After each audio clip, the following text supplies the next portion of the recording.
യേശു ഏറ്റവും കൂടുതൽ തർക്കിച്ചിട്ടുള്ളത്, വാഗ്വാദം നടത്തിയിട്ടുള്ളത് റോമിനെ എതിർത്ത ഫരിസേയരോടാണ്. അത് റോമിനെ എതിർത്തുകൊണ്ടോ അനുകൂലിച്ചതുകൊണ്ടോ ഒന്നും അല്ല കേട്ടോ.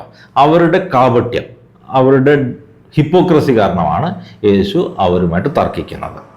ഇനി റോമിനെ അനുകൂലിച്ച സദുക്കായരുമായിട്ട് യേശു തർക്കിക്കുന്നുണ്ടോ? തീർച്ചയായിട്ടും ഉണ്ട്. പക്ഷെ അതെന്തിനെക്കുറിച്ചാണെന്നറിയാമോ? റോമിനെ അനുകൂലിച്ചതുകൊണ്ടൊന്നുമല്ല, റോമിനോട് യുദ്ധം ചെയ്യണമോ വേണ്ടയോ എന്നുള്ള കാര്യത്തിലൊന്നും അല്ല തർക്കം നടന്നത്. മരിച്ചവരുടെ പുനരുദ്ധാനത്തെക്കുറിച്ചിട്ടാണ് സദുക്കായരുമായിട്ട് യേശു വാഗ്വാദത്തിൽ ഏർപ്പെടുന്നത്. കാരണം സദുക്കായര് ഭൗതികവാദികളായിരുന്നു, മരണാനന്തര ജീവിതത്തിൽ അവർ വിശ്വസിച്ചിരുന്നില്ല. ചുരുക്കി പറഞ്ഞാൽ ഇന്നത്തെ കമ്മ്യൂണിസ്റ്റുകാരെ പോലെ ഈ ലോക ജീവിതം മാത്രമേ ഉള്ളൂ എന്ന് കരുതിയവർ. അവരോടാണ് യേശു മരണാനന്തര ജീവിതത്തെക്കുറിച്ച്, പരലോകത്തെക്കുറിച്ച് തർക്കിക്കുന്നത്. ഫുൾ വീഡിയോ എൻ്റെ തിയോലോജിക് യൂട്യൂബ് ചാനലിൽ കാണാവുന്നതാണ്. ഇവിടെ നമ്മൾ ക്രൈസ്തവ വിശ്വാസങ്ങൾക്കെതിരെ ഉയരുന്ന ചോദ്യങ്ങൾക്ക് യുക്തിസഹമായി മറുപടി നൽകുന്നതിനോടൊപ്പം നുണക്കഥകളെ പൊളിച്ചെടുക്കുകയും ചെയ്യുന്നതാണ്.